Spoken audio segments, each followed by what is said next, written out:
हाँ, तो next theorem discuss करते हैं। इस थ्योरम के अंदर क्या कहा गया है, the order of a group is always equal to the order of its inverse. यानी कि ग्रुप का जो ऑर्डर होता है वो उसके इनवर्स के ऑर्डर के इक्वल होता है। यानी कि ग्रुप का ऑर्डर नहीं कहेंगे इसको, ग्रुप के एलिमेंट ऑर्डर ऑफ ए, एक ग्रुप का कोई एलिमेंट ए है और उसका कोई इनवर्स एलिमेंट ए इनवर्स है, इन दोनों का जो ऑर्डर होगा वो सेम होगा। यहाँ थोड़ा इसमें लैंग्वेज में मिस्टेक है, इस चीज़ को कंसिडर कर लिया है ना।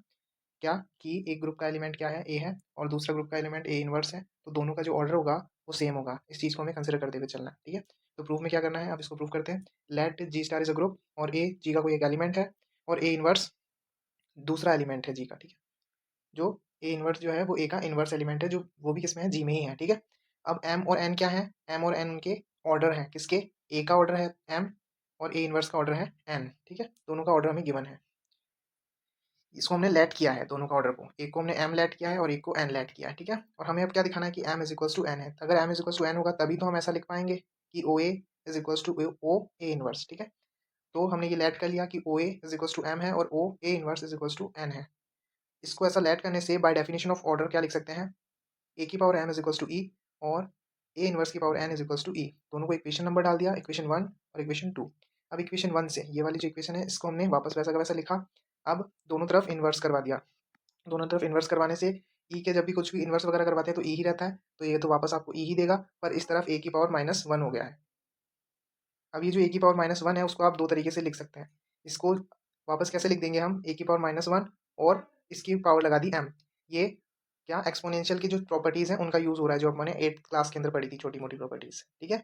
इसके बाद में ऑर्डर का प्रॉपर्टी से हम इसको क्या लिख सकते हैं कि ऑर्डर ऑफ ए इनवर्स क्या है, एम है या एम से कम है। ये किसकी डेफिनेशन होती है, ऑर्डर की डेफिनेशन होती है कि इससे ये लिखा जा सकता है और इससे ये लिखा जा सकता है, ठीक है। अब जो ओ ए इनवर्स है उसकी वैल्यू आपको एन दे रखी है, कहाँ दे रखी है, ये आपने लेट करी थी, ओ ए इनवर्स की वैल्यू एन दे रखी है। तो इस डेफिनेशन वाले पार्ट में ओ ए इनवर्स को हम क्या लिख देंगे, एन लिख देंगे। उसके बाद में जो इक्वेशन आएगी वो ऐसी दिखेगी, n less than equal to m. इसको हमने इक्वेशन 3 डाल दिया।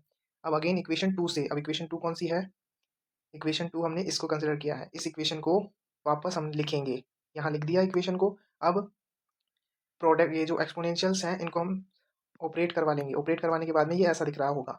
अब क्या करना है, एन की पावर -1 अंदर लिख ली है और बाहर इन्वर्स से ऑपरेट करवा दिया दोनों तरफ। इसके अंदर किससे ऑपरेट करवाया, इन्वर्स ऑपरेट करवा दिया। अब ए की ई की पावर जब इन्वर्स करवाते हैं तो वो तो ई ही रहता है, पर ये वाला जो है वो ए की पावर एन हो गया। अब इस पे हमने ऑर्डर की प्रॉपर्टी लगाई या definition of order element. Order of element से हम क्या लिख सकते हैं, O A is equals to less than, O A less than equal to है एन के।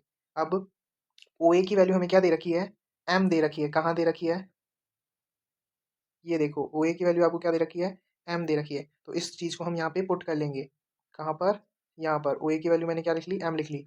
अब जो ग्रीन से हाईलाइट है ये वाली इक्वेशन 3 और ये इक्वेशन 4, इन दोनों को ध्यान से देखोगे तो इन दोनों में कॉमन क्या है कि M is equals to N है। और अगर एम और एन इक्वल हो जाएंगे तो हमने जो लेट किया था उस वाले पार्ट को देखो, अगर एम और एन इक्वल हो जाएंगे तो ओ ए और ओ ए इनवर्स भी आपस में इक्वल हो जाएंगे।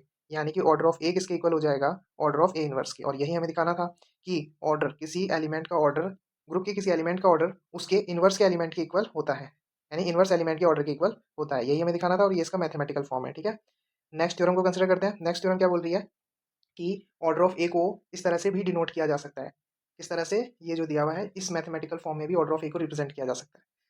तो इसके लिए सबसे पहले आप पीएमआई लगाएंगे। पीएमआई का मतलब प्रिंसिपल ऑफ मैथमेटिकल इंडक्शन। उसके थ्रू हमें क्या लाना है, उसके थ्रू हमें ये लाना है क्या, एक्स ए एक्स इनवर्स की पावर एन इक्वल होता है ए, यानी एक्स ए की पावर एन एक्स इनवर्स के। ये हमें मैथमेटिकल इंडक्शन से प्रूव करना होगा। कैसे प्रूव करेंगे, सबसे पहले हम एन इज इक्वल टू 1 के लिए इस चीज़ को मान लेंगे। तो एन इज इक्वल टू 1 के लिए आपने ये सपोज कर लिया, तो जहाँ जहाँ पर एन था वहाँ वहाँ पर 1 लिख दिया, यानी कि इसका होल पावर 1 लिख दी और ए की पावर भी हमने 1 लिख दी और इसको इस तरह से रिप्रेजेंट कर लिया। अब एन की पावर 2 के लिए हमने इसको चेक किया, तो जहाँ पर एन था अब की बार में एन की जगह पर क्या लिखा, 2 लिखा। फिर हम इसको ऑपरेट करके चेक किया हमने इसको कि ये, इसको डबल बार लिखा, फिर हमने इस पे ऑपरेशन लगाया तो एसोसिएटिव तो होता ही है। ग्रुप कंसीडर किया है तो एसोसिएटिव होगा ही। देखो यहाँ पे क्या बोला है, let G star is a group, इसलिए ये चीज़ पहले लिखी जाती है। तो एसोसिएटिव लगा दिया, ब्रैकेट चेंज करके इसको ई कह दिया। अब ए को जब ए से ऑपरेट करवाया, ई था तो ई तो हट जाएगा और ए से ए ऑपरेट होकर आपको ए स्क्वायर देगा और बाकी जो साइड वाली चीज़ें हैं वो एज इट इज चलेंगी। तो इससे ये रिजल्ट आया क्या, एक्स ए एक्स इनवर्स की होल पावर इसके इक्वल होती है, ठीक है। तो एन इज इक्वल टू 2 के लिए ये जो रिजल्ट है वो ट्रू है। अब मैंने चेक करना है, चेक नहीं करना, मेरे को मानना है एन इज इक्वल टू के लिए ट्रू है ये। तो अगर ये एन इज इक्वल टू के लिए ट्रू है तो जहाँ जहाँ एन है वहाँ वहाँ के लिखकर मैं इसको इक्वेशन 2 डाल दूंगा। अब मैं चेक किसके लिए करूँगा, n is equals to k+1 के लिए। k+1 के लिए कैसे चेक करेंगे, ये लिखा फिर बाद में k+1, तो इसको दो तरह से खोल दिया, यहाँ पे k के लिए लिख लिया और यहाँ पे 1 के लिए लिख लिया, पावर 1। अब इसको ऑपरेट करवाया, क्या ऑपरेट करवाया, बाय इक्वेशन 2। इक्वेशन 2 में क्या लिखा हुआ है कि अगर पावर k है तो इसको इस तरह से लिखा जा सकता है। इसका यूज़ किया कि पावर k है तो इसको इस तरह से लिख लिया, यानी कि a के पावर k लगा दी और ऐसा लिख लिया। ये इक्वेशन 2 का यूज़ हो गया और ये एज इट इज़ लिखा गया है। अब एसोसिएटिव से मैंने x को x इनवर्स के साथ ऑपरेट करवाकर e लिख दिया, ठीक है, और ये e बाद में हट भी गया और ये जो a k है वो a से ऑपरेट होकर a k+1 बन गया और ये लास्ट में इस तरह से लिखा गया है, x a k x inverse की पावर k+1 जो है वो मेरा इक्वल हो गया इस वाले के, ठीक है। तो पीएमआई का यूज़ करके हमने बता दिया कि ये जो गिवन था या फिर हमने जो लेट किया था ये फॉर्मूला एकदम एग्जैक्ट है और इसका हम बाद में आगे इसमें यूज़ कर रहे होंगे। अब जो मेन हम फोकस करते हैं कि हमें प्रूफ क्या करना था, ये तो पीएमआई के थ्रू मैंने एक फॉर्मूले को वेरीफाई किया है जो यहाँ दिया हुआ है, ठीक है। वेरीफाई करने के अलावा जो मेरे को शो करना है वो तो ये है कि x inverse is equals to है ऑर्डर ऑफ ए के, इन दोनों का ऑर्डर सेम होता है। तो एक को एम मान लूंगा एक का ऑर्डर और एक का ऑर्डर एन मान लूंगा। देखो मैंने जब पीएमआई प्रूव करा है उसका अगला स्टेप क्या है, उसके अगले स्टेप में मैंने ऑर्डर ऑफ ये वाला पार्ट को एम माना है और ऑर्डर ऑफ ए को मैंने एन माना है, ठीक है। अब ऑर्डर की डेफिनेशन से हम इसको ऐसा भी लिख सकते हैं, ऐसा लिख दिया, ठीक है, और दोनों को इक्वेशन डाल दिया, एक को इक्वेशन 3 डाल दिया, एक को इक्वेशन 4 डाल दिया। अब क्या किया कि ये जो पार्ट दे रखा है इसकी पावर ई लिखी हुई है, इक्वेशन 3 का यूज़ किया हमने, इक्वेशन 3 को लिख लिया। अब ये ऐसा लिखा गया है, ये क्यों लिख सकते हैं, बाय इक्वेशन 1 या ये जो दे रखा है ना, ये जो मैं भी पीएमआई से प्रूव करके लाया हूँ, इसके थ्रू मैंने ऐसा लिख सकता हूँ, कैसा लिख सकता हूँ कि ये जो एम है वो पावर सीधी किसके लग जाए, ए की पावर एम के लग जाए, क्योंकि यहाँ पर भी जो एन है वो सीधा ए पे लग जाता है, एन कहाँ लग जाता है, ए के ऊपर लग जाता है, देखो यहाँ पर भी लग गया ना, इस वजह से तो इसका हमने यूज़ किया। अब दोनों तरफ एक्स इनवर्स से हमने ऑपरेट करवा दिया, ठीक है। एक्स इनवर्स से ऑपरेट करवाने के बाद में यहाँ एसोसिएटिव लग के ई मिल गया और यहाँ पर आइडेंटिटी है तो ये एक्स इनवर्स ही रह गया। अब आइडेंटिटी तो हट गया ये वाला, क्योंकि आइडेंटिटी है तो ये हट जाएगा, तो a m is x inverse is equals to x inverse. अब दोनों तरफ राइट साइड से मैंने एक्स का मल्टीप्लाई करवा दिया, इससे मेरे को यहाँ पर वापस ई क्रिएट हुआ और यहाँ पर भी ई क्रिएट हुआ, यानी आइडेंटिटी एलिमेंट क्रिएट हुआ। ये वाला जो आइडेंटिटी एलिमेंट है वो तो इसके साथ ऑपरेट होकर वापस ए एम ही देगा और ये identity element as it is रहेगा, ठीक है। अब बाय डेफिनेशन ऑफ ऑर्डर इस चीज को वापस मैंने O A is equals to less than equal to M लिख सकते हैं, लिख दिया। अब ये जो ओ ए है उसको मैंने क्या कंसिडर किया था, since o A is equals to n, ये हमने शुरुआत में ही लेट कर रखा है, आपको दिखा भी सकते हैं ओ ए, ये देखो ओ ए इज इक्वल्स टू एन दे रखा है, तो ओ ए इज इक्वल्स टू एन दे रखा है, तो ओ ए की जगह पर मैं क्या लिख दूंगा, एन लिख दूंगा और इसको इक्वेशन 5 दे देंगे, ठीक है। अब इक्वेशन 4 को कंसिडर करेंगे, इक्वेशन 4 कहाँ है, ये रही इक्वेशन 4, यानी ए की power N is equals to E को कंसिडर करेंगे, तो ए की power N is equals to E. अब दोनों साइड में एक्स से हम ऑपरेट करवा देंगे, एक्स से ऑपरेट करवा दिया, फिर राइट साइड से एक्स इनवर्स से ऑपरेट करवा देंगे, करवा दिया ऑपरेट। अब दोनों की पावर एन ले लेंगे, दोनों की पावर एन ले लेंगे, तो इसके तो वो पावर रह जाएगी और ई की पावर कितनी भी लगा लो रहेगा तो ई ही। अब बाय इक्वेशन 1 का यूज़ करेंगे, इक्वेशन 1 यानी कि जो पीएमआई से हमने प्रूव किया है, पीएमआई से हमने ये वाला प्रूव किया है, तो इसका यूज़ होगा, अब इसका यूज़ क्या होगा कि इसका यूज़ यहाँ तक तो कर लिया, ठीक है। अब इसका यूज़ नहीं होगा, इक्वेशन 1 का यूज़ कहीं नहीं हुआ है, इसमें बस ऐसे लिख दिया है, इस चीज़ को यूज़ नहीं हुआ है यहाँ पे ना। अब दोनों तरफ मैंने ऑर्डर से ऑपरेट करवाया, ऑर्डर से ऑपरेट करवाने से या फिर इसको कह सकते हो आप डायरेक्टली क्या कि डेफिनेशन ऑफ ऑर्डर का यूज़ हुआ है, यहाँ किसका यूज़ हुआ है, डेफिनेशन ऑफ ऑर्डर, ऑर्डर की डेफिनेशन से इस चीज़ को ऐसा लिखा जा सकता है, ठीक है। अब ये जो O order of this material is directly equals to M, दिखाएं कहाँ लिखा हुआ है ऐसा, ये देखो यहाँ लिखा हुआ है, order of this material is equals to m, ये हमने लेट किया था और ये लिखा हुआ है, इसीलिए इस वाले पार्ट की जगह पर एम लिखा गया है, ठीक है। अब जो इक्वेशन 5 और 6 है जो मैंने ग्रीन से हाईलाइट कर रखी है, ये इक्वेशन 5 है और ये इक्वेशन 6 है, दोनों को कंसिडर करोगे तो दोनों में एक चीज़ कॉमन है, क्या, इक्वल का साइन, तो m is equals to n हो गया। और मैंने जो माना था, क्या माना था शुरुआत में यहाँ पर कि ये तो m के इक्वल है और ये n के इक्वल है, अगर m और n आपस में ही इक्वल हैं तो OA इस वाले के इक्वल हो जाएगा, तो वही चीज़ यहाँ कंसिडर हुई है।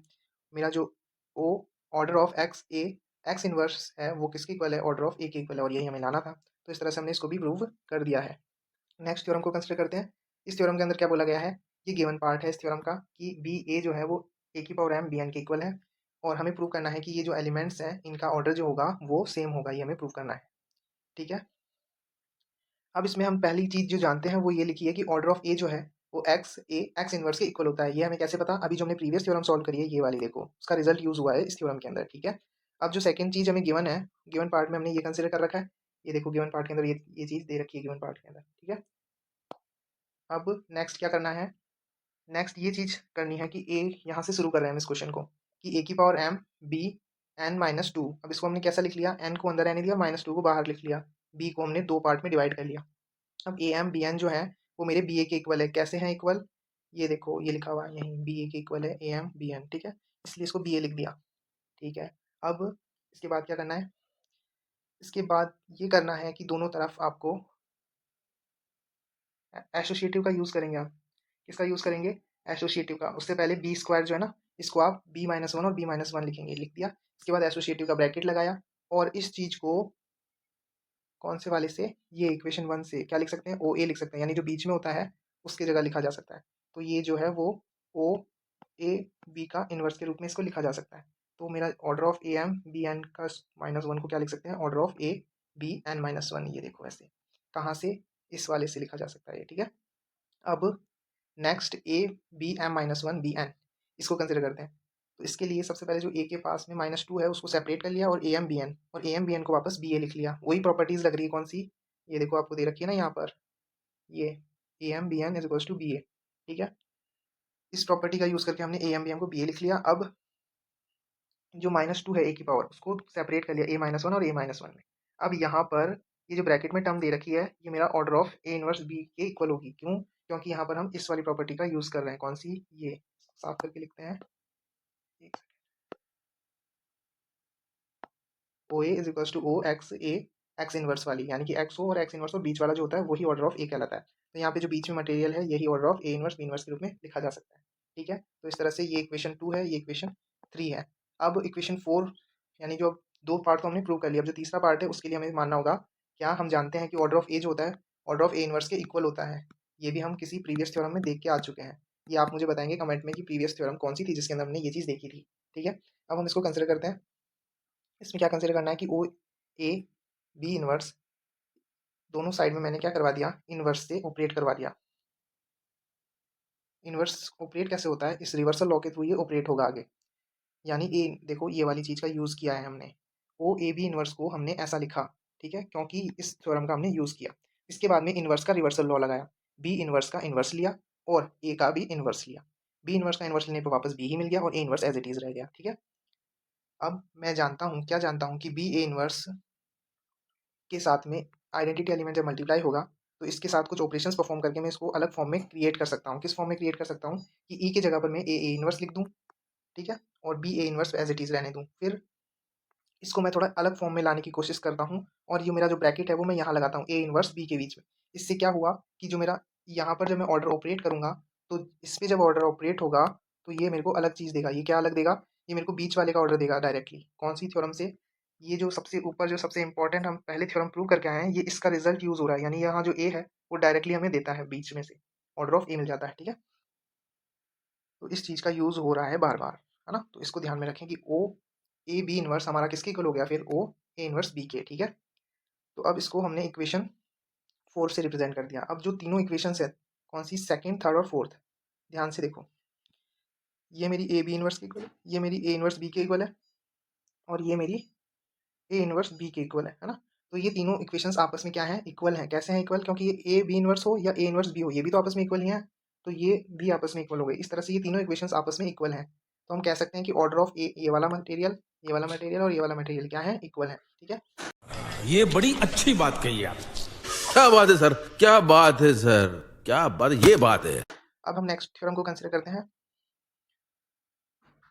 नेक्स्ट थ्योरम क्या है कि order of an element A of a group is N. तो हमें शो करना है कि ऑर्डर ऑफ ए पी, ए की पावर पी एक एलिमेंट है, उसका order is also an provided, क्या प्रोवाइडेड, क्या कंडीशन होती है, दोनों का ऑर्डर क्या है, एन ही है, पर पी और एन आपस में क्या होने चाहिए, रिलेटिव को प्राइम नंबर होने चाहिए। यानी कि ए का ऑर्डर और ए की पावर पी का ऑर्डर सेम होगा और वो एन होगा। कब, जब मेरा पी और एन क्या हो, रिलेटिव को प्राइम हो, ठीक है।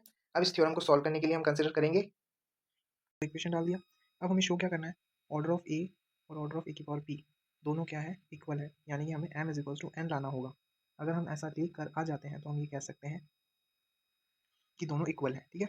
पर इसके साथ साथ ये हमें कंडीशंस का यूज़ करना ही पड़ेगा इस क्वेश्चन के अंदर, क्या, कि पी और एन आपस में क्या है, रिलेटिव को प्राइम है, ठीक है।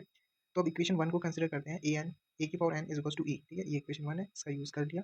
अब दोनों की हम क्या करेंगे, पावर लगा दी p, दोनों के पावर p लगाने पर e की पावर जब p लगाई तो हमें e ही मिला, ठीक है, और इस तरफ एज इट इज़ चला।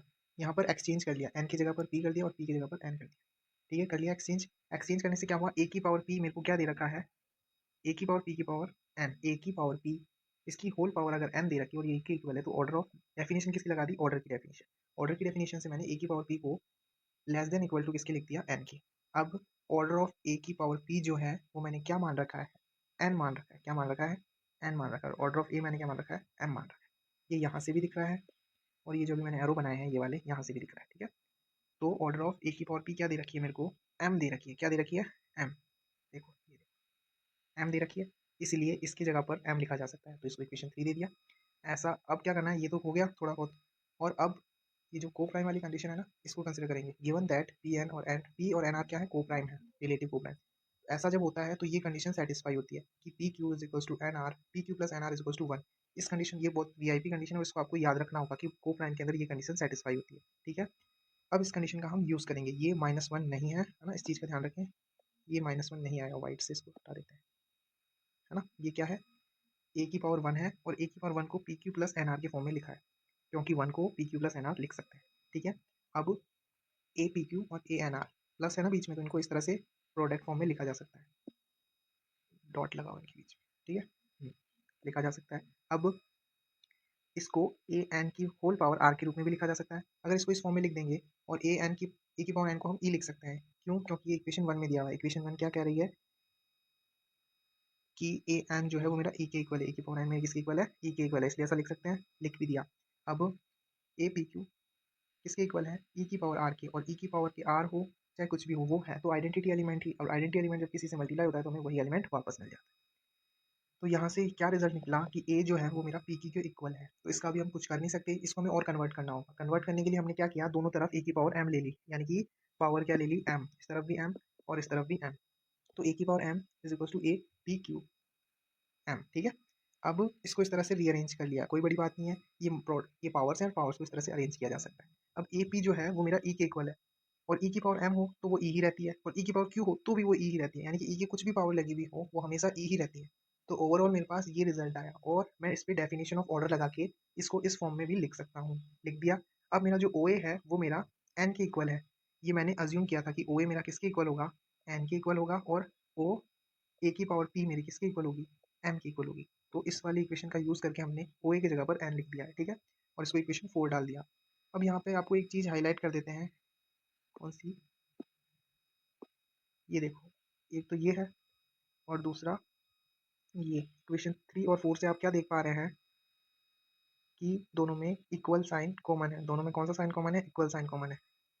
अगर दोनों में इक्वल साइन कॉमन है तो m is equals to N होगा, और m is equals to N होगा अगर m और n इक्वल है, तो ये वाला जो पार्ट है ये भी इक्वल हो जाएंगे, यानी कि ऑर्डर ऑफ a की power p is equals to order of a। तो यही तो मिलाना था, तो हमने इसको प्रूव कर दिया है बिल्कुल आसानी से, ठीक है। अब और अभी तो रुको, क्लाइमैक्स अभी बाकी है। नेक्स्ट ये थ्योरम्स तो हो गई, अब क्या है, क्वेश्चंस आ रहे हैं ऑर्डर वाले, ऑर्डर से रिलेटेड कुछ क्वेश्चंस है। जैसे a की पावर 5 को अगर e लिख सकते हैं और ये वाली कंडीशन फॉलो हो रही है, तो हम क्या कहेंगे, हमें ऑर्डर ऑफ b बताना है। एक को a की पावर 5 को e लिखा जा सकता है और ये चीज़ लिखी जा सकती है, ये दोनों चीज़ें अगर हो तो हमें बताना है कि ऑर्डर ऑफ b क्या है ग्रुप g के अंदर, ठीक है। तो g हमें ग्रुप दे रखा है और ये दो कंडीशंस दे रखी हैं, ठीक है। अब जो सेकंड कंडीशन है उसका यूज़ किया, सेकंड कंडीशन को 2 बार लिख लिया और आपस में ही मल्टीप्लाई करवाया, बी स्क्वायर को बी स्क्वायर से, तो इसका इक्वल पार्ट भी 2 बार लिख के मल्टीप्लाई होगा।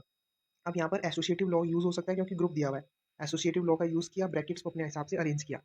अब ए इनवर्स मिलकर ई देगा, ई को हमने अब डायरेक्टली हटा ही दिया, लिखा नहीं है ना, बाकी ये 2-3 ऑपरेशंस के बाद में हट भी जाता है, तो उसको डायरेक्टली ही हटा दिया, ठीक है। अब जो बी से बी जब मल्टीप्लाई होता है तो आपको क्या देता है, बी स्क्वायर देता है, तो दे दिया बी स्क्वायर और इसको इस तरह से लिख लिया। अब हम ये वापस जब बी की पावर 4 आया है इधर, इसको वापस बी की पावर 4 से ही ऑपरेट करवाएंगे, पर उससे पहले बी स्क्वायर की वैल्यू पुट करेंगे यहाँ पर, और बी स्क्वायर की वैल्यू क्या है, ये है। बी स्क्वायर की वैल्यू जैसे ही मैंने पुट करी तो मेरे पास क्या आया, ए से ए ऑपरेट होकर ए स्क्वायर दे दिया, और ए इनवर्स ऑपरेट होकर ए की पावर -2 दे दिया, ठीक है।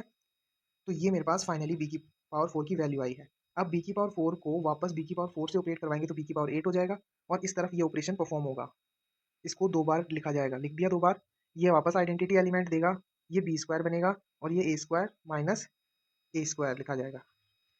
ये देखो, ये ए की पावर 2 और ये ए की पावर -2 और बीच में क्या आ रहा है, बी स्क्वायर आ रहा है और ये ए की पावर 8 की वैल्यू है। अब बी स्क्वायर है तो बी स्क्वायर जो है ना, यहाँ पे बी स्क्वायर की जब आप वैल्यू पुट करेंगे तो आपको क्या मिलेगा, ए की पावर 3 बी और ए की पावर -3। ये आपके पास फाइनल ए की बी की पावर 8 की वैल्यू आ गई। ऐसा हम करते रहेंगे। इससे हम अब ए बी 16 की वैल्यू लिखेंगे और बी स्क्वायर आएगा तो वहाँ पर बी स्क्वायर की वैल्यू पुट करके बी 16 की फाइनल वैल्यू निकालेंगे। फिर बी 32 भी निकालेंगे। बी 16 कैसे निकाला, बी 8 इंटू बी की पावर 8, ये किया तो बी 16 आया। फिर बी 32 कब आएगा, जब बी 16 की वैल्यू वाले को डबल बार लिखेंगे और आपस में डॉट ऑपरेट करवाएंगे। ठीक है, ऐसा हम तब तक करेंगे जब तक हमारे पास ए की पावर 5 नहीं आ जाए। क्यों भाई, ए की पावर 5 इतनी इंपॉर्टेंट क्यों है, क्योंकि हमें ए की पावर 5 से रिलेटेड एक रिजल्ट दे रखा है। क्या रिजल्ट दे रखा है कि ए की पावर 5 होती है ना, उसको ई लिख सकते हैं। तो हमने ये तब तक किया जब तक ए की पावर 5 नहीं आ जाए। तो ए की पावर 5 आई तो मैंने उसको ई लिख दिया और ए की पावर -5 आई तो मैंने उसको ई इनवर्स लिख दिया। ठीक है, ऐसा लिखने के बाद में ए ई और ई इनवर्स की कोई इतना इंपॉर्टेंस होता नहीं है, क्योंकि आइडेंटिटी एलिमेंट है, ये ज़्यादा फर्क करते नहीं है, एलिमेंट सेम टू सेम आ जाता है। तो यहाँ पे बी की जगह पर बी आ गया और ये बी 32 है। अब दोनों तरफ बी इनवर्स से मैंने ऑपरेट करवाया। जब मैंने दोनों तरफ बी इनवर्स से ऑपरेट करवाया तो इधर तो मेरे को आइडेंटिटी एलिमेंट मिल गया और इधर बी 31 मिल गया। तो इस चीज़ को हम इसको रिवर्स फॉर्म में ऐसा भी लिख सकते हैं कि बी 31 किसके इक्वल है, ई के इक्वल है। और अगर इस पे आप ऑर्डर की डेफिनेशन लगाएंगे ना, डेफिनेशन ऑफ ऑर्डर, तो उसको आप ऐसा भी लिख सकते हैं। तो 31 is a coprime, so b order of b क्या आ गया मेरा 31। ये पूछा नहीं था को प्राइम रो प्राइम, हमने बता दिया तो कोई बात नहीं। बाकी ये पूछा था कि ऑर्डर ऑफ बी क्या होगा, तो ऑर्डर ऑफ बी आपने निकाल दिया, क्या होगा 31 होगा। तो हम ये कब तक करते गए, जब तक हमारे पास क्या नहीं आ गया, ए की पावर 5 नहीं आ गया। जैसे ही हमारे पास ए की पावर 5 आया तो उसकी जगह हमने ई रखा, ई रखते ही हमारे पास छोटे मोटे ऑपरेशन करके रिजल्ट आ गया 31, है ना। तो ऑर्डर ऑफ ए क्या आ गया, यानी ऑर्डर ऑफ बी क्या आ गया, 31 आ गया। ठीक है, अरे एक्साइटमेंट मतलब क्या, कहाँ बैठा हूँ, किससे बात कर रहा हूँ, क्या बात कर रहा हूँ, समझ में नहीं। कंट्रोल। अब नेक्स्ट कंसेप्ट आता है साइक्लिक ग्रुप का। साइक्लिक ग्रुप क्या होता है, इसको अपन कंसिडर करते हैं ना। देखो, ग्रुप के अंदर बहुत सारे एलिमेंट्स होते हैं। अब ग्रुप के अंदर एक ऐसा एलिमेंट एग्जिस्ट करे जो ग्रुप के सभी एलिमेंट्स को रिप्रेजेंट कर सकता है, तो वो तो कहलाता है जनरेटर। और अगर ऐसा एलिमेंट किसी ग्रुप के अंदर एग्जिस्ट कर रहा है तो उस ग्रुप को कहते हैं साइक्लिक ग्रुप। जैसे ये वाला केस है, इस केस के अंदर आयोटा एक ऐसा एलिमेंट है जो इन सबको अपनी पावर्स के फॉर्म में रिप्रेजेंट कर सकता है। तो आयोटा इसका क्या है, आयोटा इसका जनरेटर है। और ये जो ग्रुप है जिसमें ऐसा जनरेटर एग्जिस्ट कर रहा है, ये ग्रुप क्या है, साइक्लिक ग्रुप है। साइक्लिक ग्रुप के अंदर एक जनरेटर होता है जो सभी एलिमेंट्स को जनरेट कर सकता है अपनी पावर्स के फॉर्म में। ठीक है, ये चीज होती है। अब इसकी थ्योरम को देखते हैं, थ्योरम कंसीडर करते हैं। पहली थ्योरम दे रखी है, if A is a generator of a cyclic group तो ए इनवर्स भी जनरेटर होगा। तो इस थ्योरम के अंदर क्या है, सबसे पहले हमने कंसीडर किया एक साइक्लिक ग्रुप। साइक्लिक ग्रुप दिखता कैसा है, ऐसा, क्योंकि ए इसका जनरेटर है तो ए की पावर्स के फॉर्म में इसकी सभी एलिमेंट्स को लिखा जा सकता है, इसलिए हमने ऐसा लिख दिया है। ठीक है, अब नेक्स्ट चीज देन हम क्या कंसीडर करेंगे कि ए इनवर्स भी क्या है, इसका जनरेटर है। अगर ए इनवर्स इसका जनरेटर है तो क्या होगा, ए इनवर्स अगर जनरेटर है तो ए इनवर्स के फॉर्म में भी इसके सभी को लिखा जा सकता है। तो एक्स अगर जी का कोई एलिमेंट है तो उसको ए की पावर के रूप में लिखा जा सकता है ना। ए की पावर के रूप में तो लिखा ही जा सकता है, पर ए इनवर्स की पावर के रूप में भी लिखा जा सकता है ना। तो ए इनवर्स की power r is equal to, यहाँ देखो, ए इनवर्स की power r is equal to x, और एक्स क्या है, एलिमेंट है किसका, जी का एलिमेंट है, तो मैंने लिखा है। और जी क्या है, एक्स जनरल एलिमेंट है जी का ना, तो सभी एलिमेंट्स को इस तरह से लिख सकते हैं। और इसको जब आप ऑपरेट करवाएंगे तो आपके पास क्या आया, ए की पावर -r। अगर -r देखें तो -r भी क्या है, z है। z को बिलोंग करता है -r भी, है ना। अगर r z को बिलोंग करेगा तो -r भी z को ही बिलोंग करेगा। तो ये कंडीशन होती है कि z को अगर बिलोंग कर जाता है तो हम ये क्या कह देते हैं कि ए इनवर्स भी इसका जनरेटर होगा।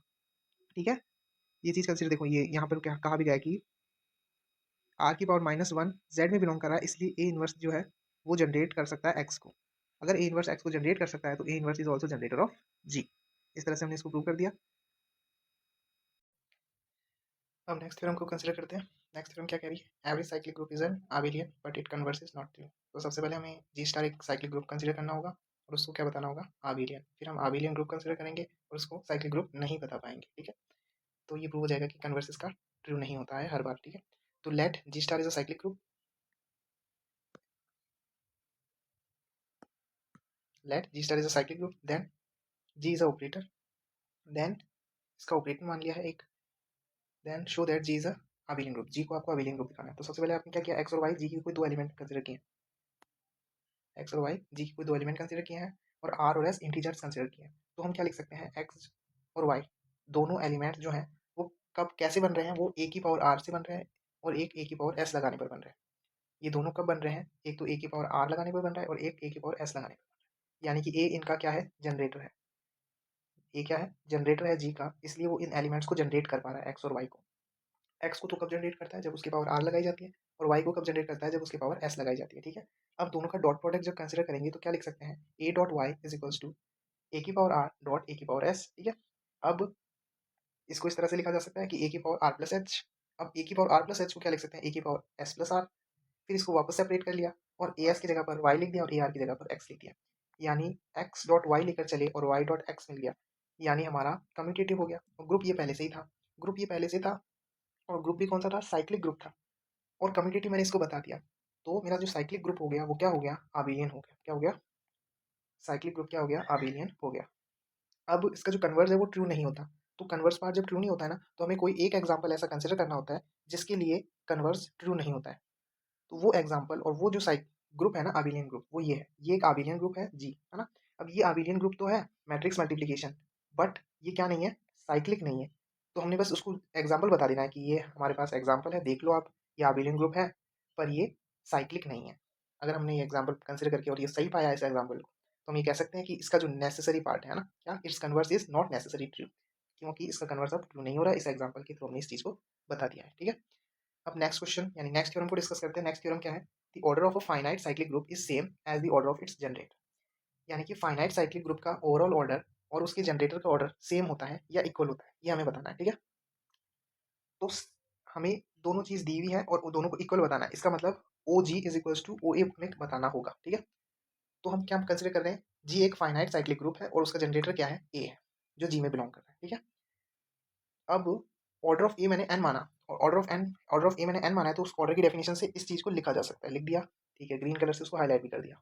अब नेक्स्ट, और ऑर्डर ई डेफिनेशन से ग्रीन वाले पार्ट को इस तरह से भी लिख सकते हैं, कोई दिक्कत नहीं। ठीक है, अब हमें शो करना है कि ओ जी ओ ए के इक्वल है, ये हमें क्या करना है, प्रूव करना है। तो इसके लिए हमने एक सेट कंसिडर किया है, जनरेटर ए का सेट है ना। इस सेट के अंदर ए की अलग अलग पावर्स से अलग अलग एलिमेंट जनरेट हो रहे हैं, और ए की पावर एन से आइडेंटिटी एलिमेंट भी जनरेट हो रहा है। तो ये जो मेरा एच है वो सबसेट है किसका, जी का, क्योंकि ये जी के सभी एलिमेंट्स को जनरेट कर रहा है ना। अब हमने क्या कंसिडर किया कि इसका जो एलिमेंट है जी के, जो यानी जो एच है उसके सारे एलिमेंट डिफरेंट है। अब ये जो डिफरेंट वाली बात है ये हमें प्रूव भी करनी होगी, तो इस चीज़ को प्रूव करने के लिए हमने क्या माना कि दो एलिमेंट हमने कंसिडर किए एच के। वो दो एलिमेंट कौन से हैं, ए की पावर आर और ए की पावर एस। दोनों एलिमेंट किसके हैं, एच के, और दोनों को हमने माना कि ये दो एलिमेंट्स क्या हैं, इक्वल, क्योंकि हमने क्या कहा कि सारे एलिमेंट्स डिफरेंट हैं, पर अगर पॉसिबल है, इफ पॉसिबल, कि ये दो एलिमेंट्स क्या है, इक्वल है, ऐसा हम मान लेते हैं। अब दोनों तरफ जब मैंने ए की पावर माइनस एस से ऑपरेशन करवाया, यहाँ पर भी ए की पावर माइनस एस से ऑपरेशन करवाया और यहाँ पर भी, तो यहाँ पर तो आइडेंटिटी एलिमेंट बन गया और इस तरफ ए आर माइनस एस बन गया। ठीक है, अब इस लाइन से हम जब किसकी बात करते हैं, ऑर्डर ऑफ ग्रुप की बात करते हैं, ऑर्डर वाली डेफिनेशन लगाते हैं, तो उससे मुझे ये मिलता है। पर मैं क्या जानता हूँ, आर माइनस जो एस होता है ना, वो मेरा एन से छोटा होता है। क्या होता है, एन से छोटा होता है। क्यों होता है एन से छोटा, क्योंकि जी के अंदर है ए, और ए की पावर एन के लिए ई वाली बात कही गई है। ठीक है, एच इसका सबसेट है, इसके दो एलिमेंट है, तो वो एन से छोटे हैं। कौन, एन से छोटा कौन है, आर और एस। ये जो मैंने कंसिडर किया ना, ये एन से तो छोटे ही हैं, आर और एस, और इनका जब सब्ट्रैक्शन करवाओगे, आर में से एस या एस में से आर, कैसा भी करोगे, तो वो एन से बड़े थोड़े ना आएंगे कभी भी, वो एन से छोटे ही होंगे। और ऑर्डर की डेफिनेशन क्या कहती है कि एन से बड़े सभी के लिए तो वो चीज़ प्रूफ हो जाएगी, पर एन से के छोटे के लिए आपको ई नहीं मिलेगा। पर यहाँ पर तो क्या बता रहा है कि आर माइनस एस एन से छोटा है, और उसके लिए हमें वापस क्या मिल रहा है, ई ही मिल रहा है, जो कि एकदम ऑर्डर की डेफिनेशन से अपोजिट बात हो गई। तो ये कॉन्ट्राडिक्शन हो गया, ये कॉन्ट्राडिक्शन हो गया, तो यानी हमने जो माना था ना वही गलत था। हमने क्या माना था कि ए आर, ए की पावर आर किसके इक्वल है, ए एस के इक्वल है, जो कि ऐसा नहीं है, क्योंकि हमें लास्ट में क्या मिल रहा है, कॉन्ट्राडिक्शन मिल रहा है। ठीक है, तो इट इज़ कॉन्ट्राडिक्शन, तो हमने क्या मान लिया अब, तो ये चीज़ प्रूव भी हो गई कि सारे एच के एलिमेंट्स क्या हैं, डिफरेंट है। तो ये सब जमेला किस लिए किया, ताकि हम प्रूव करें कि एच के सारे एलिमेंट्स डिफरेंट है। अगर एच के सारे एलिमेंट्स डिफरेंट है, इतनी बात हमने कंसिडर कर ली। अब नेक्स्ट चीज हमें क्या कंसिडर करनी है, एक एक्स, एक एलिमेंट जी में कंसिडर किया है। ठीक है, जी में एक एलिमेंट एक्स कंसिडर किया है। अब उस एक्स को जनरेट करने के लिए हमने एक एम इंटीजर माना, और वो ए की पावर में जब वो एम इंटीजर लगाता हूँ तो मेरा एक्स जनरेट हो जाता है, क्योंकि ए क्या है, जनरेटर है। ए क्या है, जनरेटर है। ए जनरेटर है, तो उसकी जब पावर एम लगाऊंगा तो मेरे को एक्स मिलेगा। ठीक है, मिल तो गया एक्स। अब यहाँ कुछ खास बात है जो आपको ध्यान रखनी है। सबसे पहले तो ये जीरो वाला पोर्शन हटा देता हूँ व्हाइट से।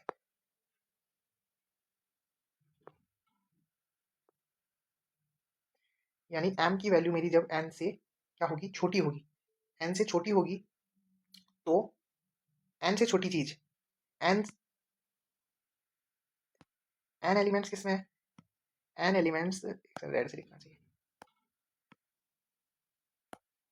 n एलिमेंट्स किस में है, G में है। n नंबर ऑफ एलिमेंट्स किस में है, G में है। इसका जो सबसेट है उसके अंदर n से कम एलिमेंट्स है और m मेरा क्या है, n से छोटा है। तो x जो है वो a की पावर m लगाने पर क्या किस में जाएगा, h में जाएगा, ठीक है। अब दूसरी केस क्या बनता है, सेकंड केस बनता है कि m की वैल्यू मेरी n से बड़ी हो। अगर मेरी m की वैल्यू जो है वो अगर n से बड़ी है तो क्या होगा, रिमाइंडर वाला ये केस बनेगा। पिछली थ्योरम्स में भी हमने ये चीज़ करी थी कि ऐसा हम मल्टीपल के फॉर्म में लिख सकते हैं, n के मल्टीपल के फॉर्म में m को लिख सकते हैं, लिख दिया। इसके बाद में इसको जब सॉल्व किया, a की पावर m को हम क्या लिख सकते हैं, a n Q plus r a n Q dot a r। अब जो a n है उसकी वैल्यू तो e होती है और e की पावर q बोला है तो वो भी e होगा। e की पावर q को डायरेक्टली हम हटा दिया, हमने e की पावर q को हटा दिया क्योंकि आइडेंटिटी एलिमेंट है तो कोई दिक्कत होगी नहीं है ना, वो आपको वापस सेम एलिमेंट्स ही देता है। तो a की पावर r, तो x इज इक्वल टू क्या आ गया, a की पावर r आ गया। और जो r है वो मेरा किससे छोटा है, n से छोटा है r। और n से छोटा होने की वजह से ये हमारा किस में बिलोंग कर रहा है, a की पावर r h में बिलोंग कर रहा है। तो x मेरा a की पावर r जो है h में बिलोंग कर रहा है, तो मेरा x भी किस में बिलोंग करेगा, h में बिलोंग करेगा, ठीक है। तो दोनों ही केस में मेरा x किस में बिलोंग कर रहा है, यहाँ देखोगे तो x मेरा h में बिलोंग कर रहा है और यहाँ पर भी देखोगे तो x मेरा h में बिलोंग कर रहा है। दोनों ही केस में हमने माना क्या था कि x किसका एलिमेंट है, g का एलिमेंट है। और ये दोनों केस हमने कंसिडर किए, उन दोनों केस में x मेरा किसका एलिमेंट आ गया, h का एलिमेंट आ गया। यानी मेरा जो g है वो सबसेट किसका है, h का है। g मेरा सबसेट किसका है, h का। तो g मेरा h का सबसेट है, तो मैंने जो ग्रीन से हाईलाइट कर रखा है उन चीज़ों को देखना। दो बात बोली है इसमें, एक सबसेट की बात यहाँ बोली है, ब्लू कलर से राउंड करूंगा मैं, ठीक है। और एक सबसेट की बात यहाँ बोली है, क्या बोला है, इस वाले में बोला है H is subset of G और इसमें बोला है G is subset of A। अगर दोनों ही चीज़ें सही हैं तो हम क्या कह सकते हैं कि G मेरा H के इक्वल है और G मेरा H के इक्वल है, यानी कि OG जिसकी power OG order of G क्या है n, और OA की का भी ऑर्डर क्या है, यानी दोनों का ऑर्डर सेम हो गया। H के अंदर A जो है वो मेरा किस में बिलोंग करता है, H में बिलोंग करता है, इसलिए मैंने इसको ऐसा लिखा है। तो इस तरह से हम इस चीज़ को कंसिडर कर सकते हैं, ठीक है, ये प्रूव हो गया। Thanks. Love you.